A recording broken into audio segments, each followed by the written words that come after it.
Commander Vex-Thorn of the Galactic Dominion Fleet had conquered 47 worlds. Not 46, not 48. Exactly 47, and he was quite proud of that number. Each conquest had followed the same predictable pattern: arrive in overwhelming force, demand surrender, watch the locals grovel, then accept their submission with the appropriate amount of theatrical menace. Today should have been number 48. Sir? His communications officer, a nervous creature named Zilk, tentatively approached his command chair. The humans are responding to our surrender demand. Vex-Thorn's 4 eyes gleamed with satisfaction. Finally, another species with enough sense to recognize superior firepower when they saw it. His massive fleet of 300 warships hung in Earth's orbit like a metallic storm cloud, their weapons trained on the blue-green planet below. Excellent, Zilk. Put them through. Let's hear their pathetic pleas for mercy. The main view screen flickered to life, revealing what appeared to be a human military commander. The creature had short brown hair, tired eyes, and wore some sort of green uniform covered in colorful patches. According to their intelligence files, this was General Marcus Webb, Earth's primary military leader. Greetings, General Webb, Vex-Thorn began, his voice dripping with practiced authority. I am Commander Vex-Thorn of the Galactic Dominion Fleet. You have witnessed our superior numbers and firepower. I trust you're prepared to discuss the terms of your world's surrender. General Webb stared at the screen for a long moment. His expression was unreadable. Then, something unexpected happened. He started laughing. Not the nervous, terrified laughter that Vex-Thorn had occasionally encountered from doomed leaders trying to maintain dignity in their final moments. This was genuine, deep, belly-shaking laughter that seemed to come from somewhere profound within the human's chest. I'm sorry, Webb managed between chuckles, wiping tears from his eyes. I'm sorry, I know this is supposed to be serious, but did you just say your name is Vex-Thorn? Like, seriously? That's actually your name? Vex-Thorn's mandibles clicked in confusion. Yes. That is my designation. I fail to see what's amusing about. Oh, this is rich. Webb interrupted, his laughter intensifying. Guys, come here. You've got to hear this. More humans appeared on the screen, crowding around Webb. A woman with silver hair and Admiral's insignia, a younger man in Air Force blue, and several others in various military uniforms. Tell them your name again, Webb urged, grinning widely. I am Commander Vex-Thorn of the entire group of humans burst into laughter. The woman with silver hair, Admiral Sarah Kane, according to the intelligence files, actually had to lean against Webb for support. And I suppose your second in command is named Deathclaw or Doomspike, Kane asked, her voice shaking with mirth. Vex-Thorn's 4 eyes narrowed. My second in command is Sub-Commander Grim Talon, if you must know. This triggered another wave of laughter so intense that 2 of the humans actually fell out of frame. Somewhere in the background, Vex-Thorn could hear someone shouting, he's not making this up, these are their actual names. Zilk.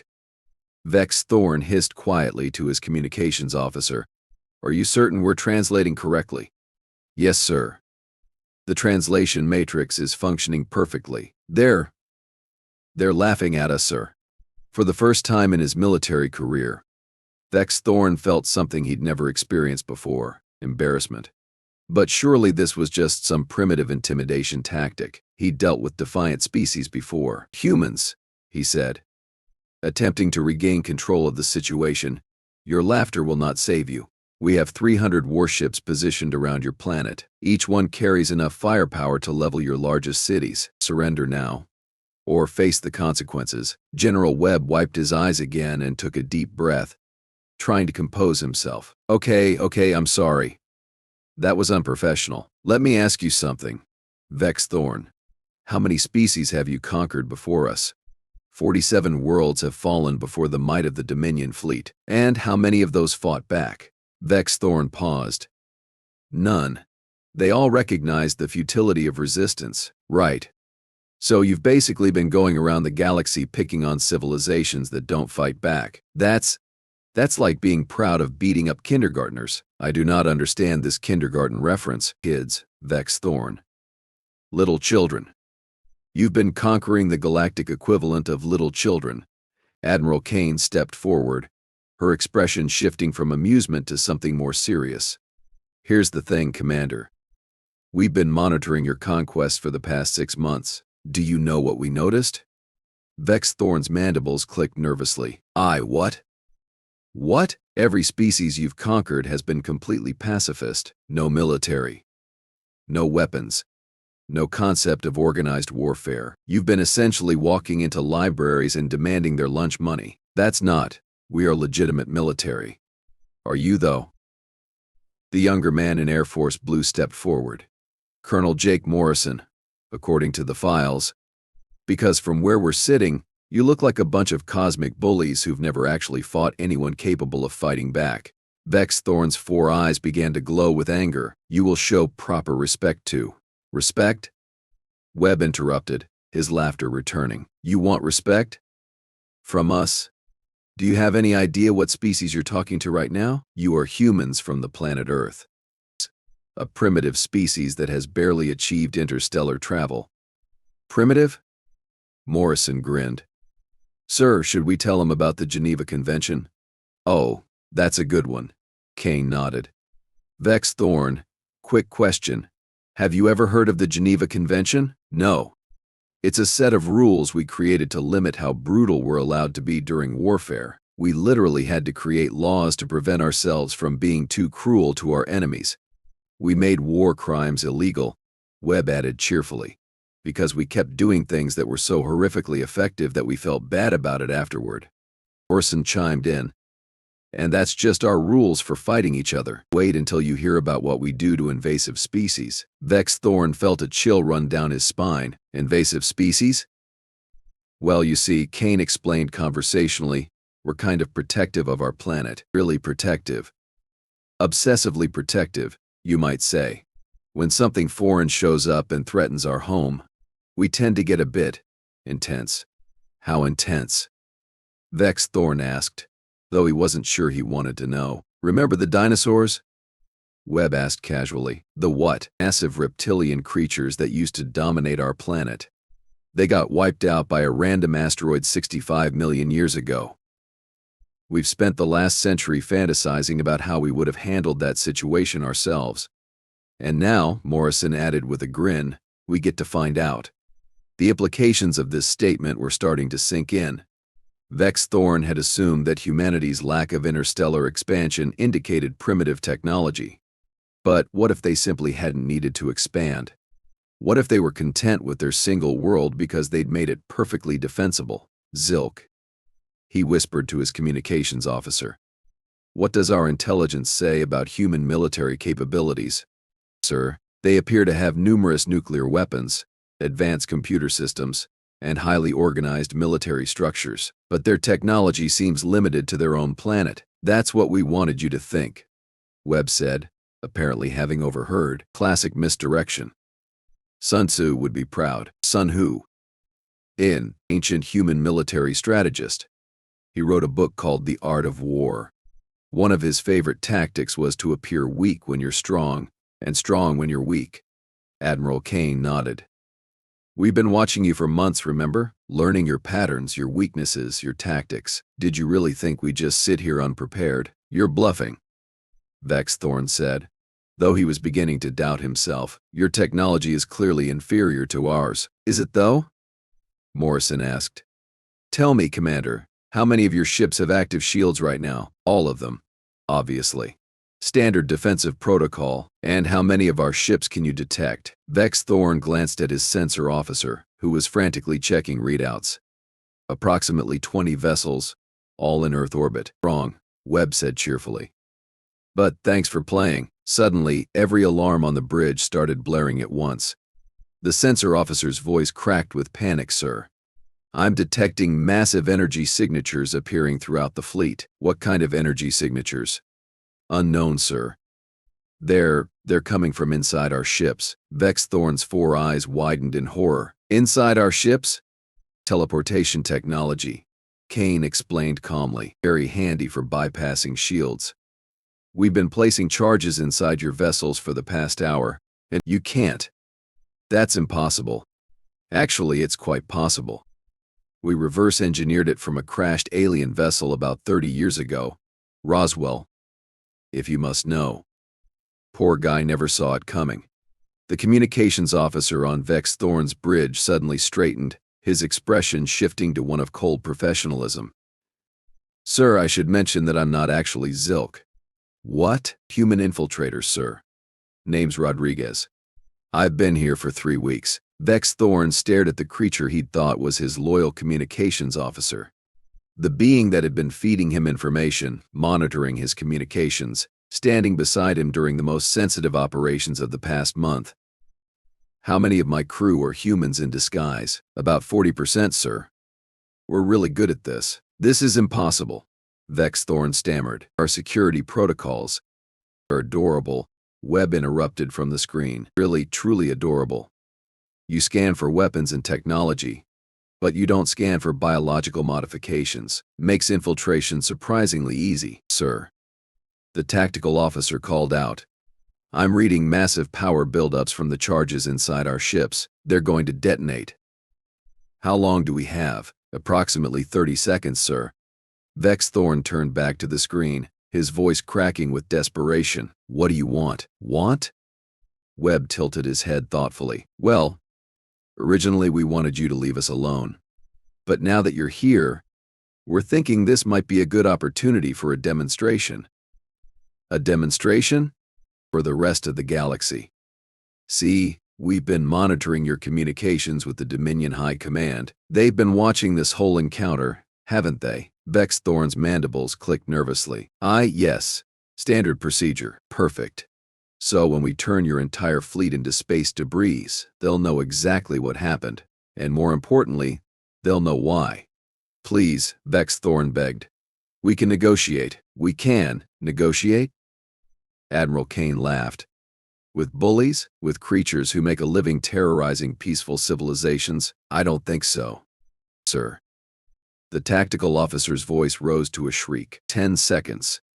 Wait, Vex-Thorn shouted. What if we withdraw? What if we leave your system and never return? 5 seconds. Not good enough, Webb said calmly. You see, we've done our homework. We know about those 47 worlds you conquered. We know about the billions of peaceful beings living under your oppression. 3 seconds. And we've decided, Morrison added with a grin, that it's time for a regime change. 1 second. Y'all, any last words, Commander Vex-Thorn? Webb asked. Vex-Thorn looked around his bridge. His crew, or what he thought was his crew, stared back at him with expressions ranging from terror to resignation. The humans among them wore looks of professional satisfaction. I don't understand. How did you do this? Webb's expression softened slightly. You want to know the real secret, Vex-Thorn? The thing that makes humans different from all those other species you conquered. Yes, we don't just fight. We don't just defend, we prepare. We plan. We think 10 steps ahead, and when someone threatens our home, we don't just survive, the charge is detonated. The view screen went white for a moment, then cleared to show the wreckage of 300 warships drifting in Earth's orbit. Emergency beacons blinked frantically among the debris, indicating survivors in escape pods. We win, Webb finished quietly. Supreme Chancellor Keth Prime of the Galactic Dominion received the transmission exactly 47 minutes after the destruction of the Conquest fleet. He sat in his obsidian throne, his 6 arms trembling as he watched the final moments of Commander Vex-Thorn's doomed expedition replay on the massive holographic display. Replay the transmission from time index 42 minutes. He commanded his aide, a trembling creature named Flux Minor. Sir, we've already reviewed it 17 times. Again. The recording resumed at the point where the human General Webb had casually mentioned regime change. Keth Prime's compound eyes focused intently on every word, every gesture, every terrifying implication. Sir? His intelligence director, a scarred veteran named Wraith 7, approached cautiously. The human fleet has begun moving. Moving where? Everywhere, sir. According to our deep space monitors, they've launched simultaneous strikes against 47 different systems. Keth Prime's throne creaked under his suddenly increased weight as he slumped forward. All 47 conquered worlds? Yes, sir. They're liberating them, one by one. On cue, another transmission began broadcasting across all Dominion frequencies. The same human General Webb appeared, but this time he was standing on what appeared to be the command deck of a massive starship. Behind him, Keth Prime could see rows of humans working at advanced control stations. "Greetings, Galactic Dominion," Webb began, his tone pleasant and conversational. "This is General Marcus Webb of the Terran Liberation Fleet.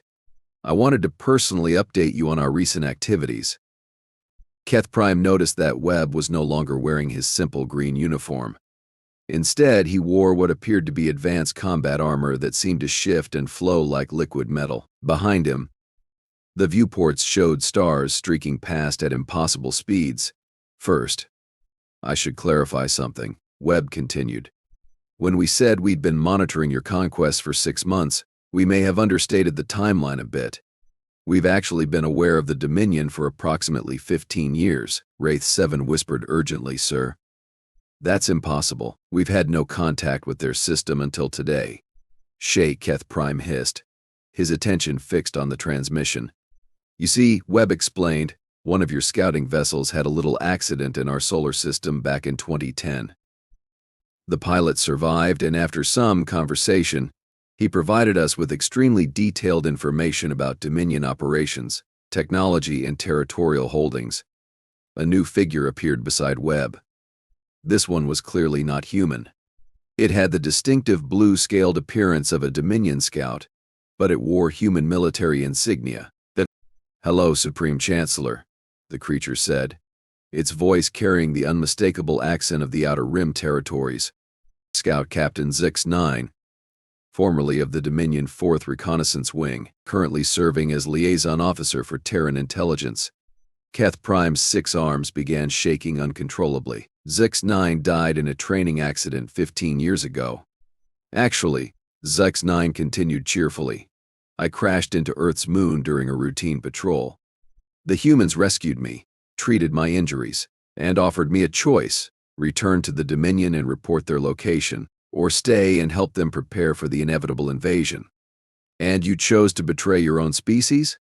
I chose to side with beings who offered me citizenship, respect, and equality, rather than returning to a regime that considers me expendable. The humans call it asylum.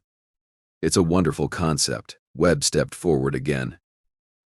"Zix-9 has been instrumental in helping us understand Dominion military doctrine, technology, and, most importantly, your complete tactical predictability." The transmission shifted to show exterior views of the human fleet.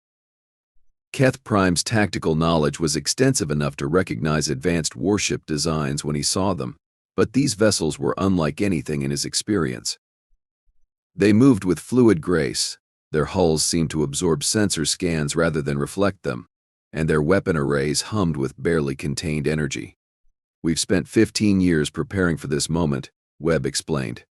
"Not just developing countermeasures, but building a fleet specifically designed to liberate your conquered territories." "Sir," Wraith 7 whispered urgently, "our deep space sensors are detecting human fleets at all 47 systems simultaneously."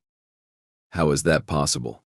Keth Prime could only stare as the transmission continued. "Each liberation fleet consists of approximately 50 vessels," Webb said, apparently reading his mind. "But don't worry about the math. We've had plenty of time to build an adequate force." The display shifted to show tactical readouts from various star systems. In each one, small human fleets were systematically dismantling Dominion occupation forces with surgical precision. "The interesting thing about conquering pacifist civilizations," Admiral Kane's voice added from off-screen, "is that you never develop proper defensive strategies. Your forces are equipped for intimidation, not warfare." The transmission showed human ships moving through Dominion formations like sharks through schools of fish. Their weapons were precise, targeted, designed to disable rather than destroy. Escape pods ejected from Dominion vessels in carefully orchestrated patterns. "We're not monsters," Webb explained, apparently noticing the focus on escape pods. "Your crews will be processed, interviewed, and offered the same choice we gave Zex-9. Join us in creating a better galaxy, or return to whatever's left of the Dominion. What's left? Keth Prime croaked. As if answering his question, the transmission shifted to show a massive fleet approaching the Dominion home system. This wasn't the small liberation forces attacking the outer territories. This was a full battle fleet, hundreds of ships arranged in precise formation. Supreme Chancellor Keth Prime, Webb said, his tone becoming more formal, we're currently approaching your home system. Our intent is not conquest, but rather the establishment of a new galactic government based on voluntary association rather than military oppression. You cannot simply dissolve the Dominion. Keth Prime roared at the screen. We have governed this galaxy for 3,000 years. And look how that's worked out. Colonel Morrison's voice replied from somewhere off-screen. 47 enslaved worlds, billions of oppressed beings, and a military structure based entirely on bullying weaker civilizations. The transmission showed the human fleet entering the Dominion home system. Keth Prime's own defense forces, the most powerful military concentration in known space, moved to intercept. Sir, his defense coordinator called out from across the command center. The home fleet is reporting massive system failures. Their weapons are powering down, shields are dropping, and navigation is offline. What? How? Webb's image smiled. Zex-9 wasn't our only source of intelligence. We've had operatives throughout your government for over a decade. Your security really is quite poor when you only scan for weapons and ignore people. On the tactical display, Dominion vessels began broadcasting surrender signals one by one. Not because they were being destroyed, but because their systems simply stopped functioning. We could have done this the violent way. Admiral Kane appeared on screen again. But we decided that 15 years of preparation gave us better options. What do you want? Keth Prime asked, his voice barely a whisper. Dissolution of the Dominion government, immediate independence for all conquered territories, reparations for the displaced populations, and the establishment of a new galactic council with representatives from every world. And if we refuse, Webb's expression became deadly serious. Then we'll show you what humans do when we stop being nice. The transmission shifted to show technical readouts that made Keth Prime's blood run cold. Weapons capable of sterilizing planets, ships that could move faster than light without generating detectable energy signatures, and defensive systems that could render entire star systems impregnable. This is our polite request, Morrison added. We'd rather not demonstrate our impolite options. You have 1 standard hour to respond, Webb concluded. After that, we'll assume you've chosen the difficult path. The transmission ended. Keth Prime sat in his throne, staring at the now blank display. Around him, his command staff waited in tense silence. Sir? Flux Minor ventured carefully. Your orders? Keth Prime considered his options. He could order a fight, knowing that his forces were already compromised and his technology inferior. He could attempt negotiation, though the humans seemed to have already decided the terms.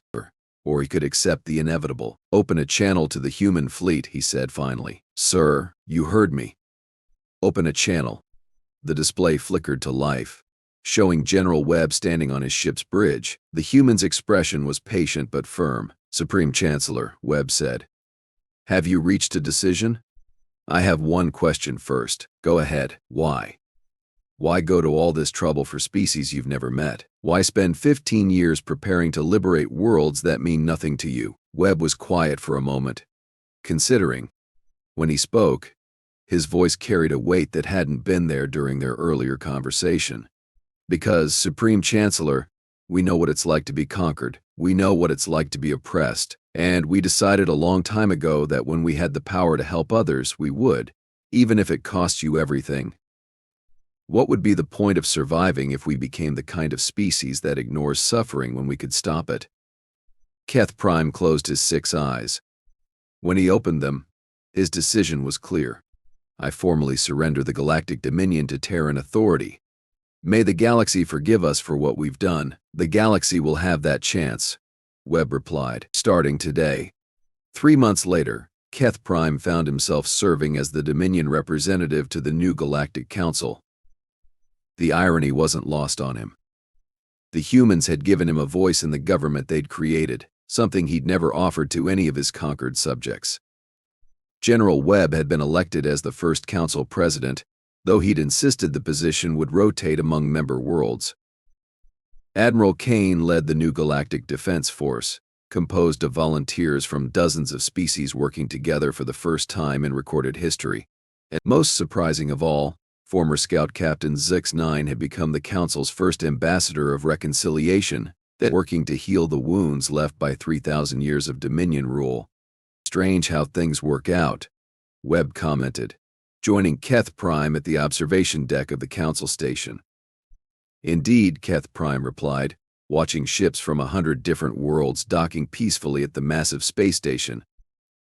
I spent my entire life believing strength meant the ability to dominate others, and now I'm learning that true strength is the choice not to. Webb nodded, his eyes fixed on the stars. It took us a while to figure that out too. Lucky for everyone, we managed it just in time. As they watched, a small ship approached the station. Its design was unfamiliar, sleek and organic looking. The registration indicated it was from a system beyond the former Dominion borders. More visitors? Keth Prime asked. Word's getting out, Webb replied. Apparently, the news that the galaxy's biggest bully got taken down by a species that prefers negotiation to conquest is spreading fast. And they want to join? They want to see if it's real. If there really is a place where different species can work together as equals. Keth Prime watched the alien ship dock smoothly with the station. Through the transparent aluminum windows, he could see its crew disembarking, their movements cautious but hopeful. Will it work? Do you think? This council, this alliance? Webb shrugged. Probably not perfectly, but perfectly isn't the point. Better is the point, and if someone tries to restart the old ways, if another would-be conqueror appears, General Webb's expression hardened slightly. And for just a moment, Keth Prime caught a glimpse of the strategic mind that had orchestrated the downfall of an empire. Then they'll learn the same lesson you did, the hard way if necessary. But then Webb's expression softened again, and he smiled as he watched more ships arriving at the station, each one representing another species choosing cooperation over conquest. Though hopefully, he added, word will spread fast enough that we won't need too many more demonstrations.